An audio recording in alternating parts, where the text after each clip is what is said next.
mes pažiūrėsim, ar jis apie tave galvoja. Ane?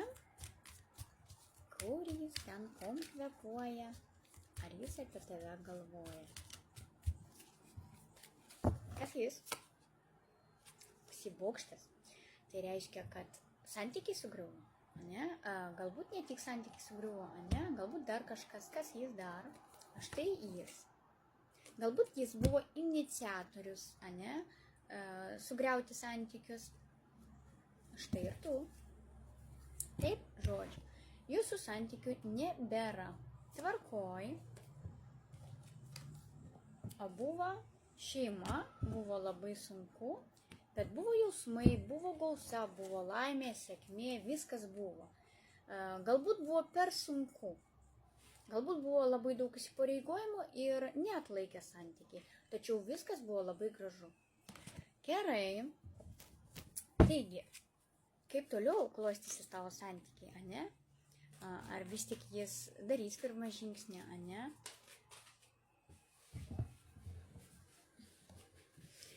Ar kaip, na, kokie jo ketinimai į tavo pusę?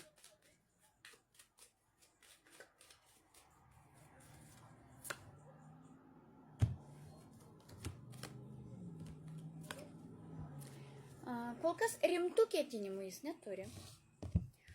Jis nusiteikęs gudrauti, ne? Jeigu klausia, kaip tau sekasi, jis sakys, oi kaip gerai, nes iš tikrųjų jam bus, gal ne visada gerai, bet jo planuose yra parodyti, koks aš geras, koks aš fainas, kaip pas mane viskas gerai, žodžiu, pagudrauti, pameluoti, kažkur apgauti, žodžiu, gudravimo planas.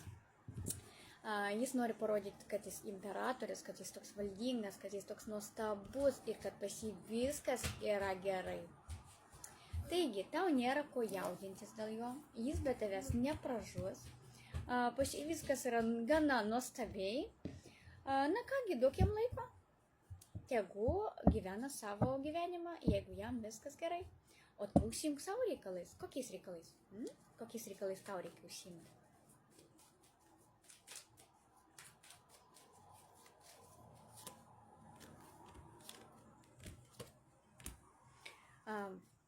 Tavo kelyje ateina naujas partneris, gana šaltas, toks neapsisprendęs, arba galbūt tu dar neapsisprendusi, ne, tarp jūsų dar neaišku, ne, neiškuma štai tu.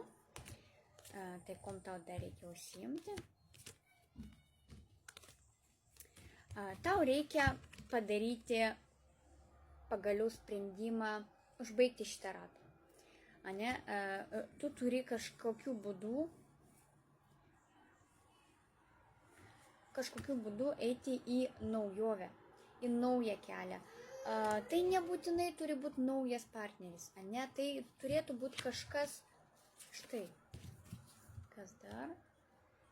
Tai galbūt galėtų būti naujas darbas, galbūt tai būtų persikraustymas, tau būtų naudinga, ne?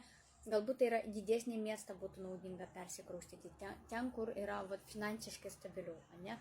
Galbūt tu turi kreipti visą dėmesį, susitelkti į savo šeimą, į giminę, į savo vaikus. Žodžiu, ten, kur yra tavo šaknis. Svarbiausias dalykas. Galbūt iš vis tu turi grįžti ten, kur tavo šaknis. Ne? Visiems skirtingai. Ir galbūt netgi turėsi gerą darbą. Arba tai yra kažkoks pelningas pasiūlymas.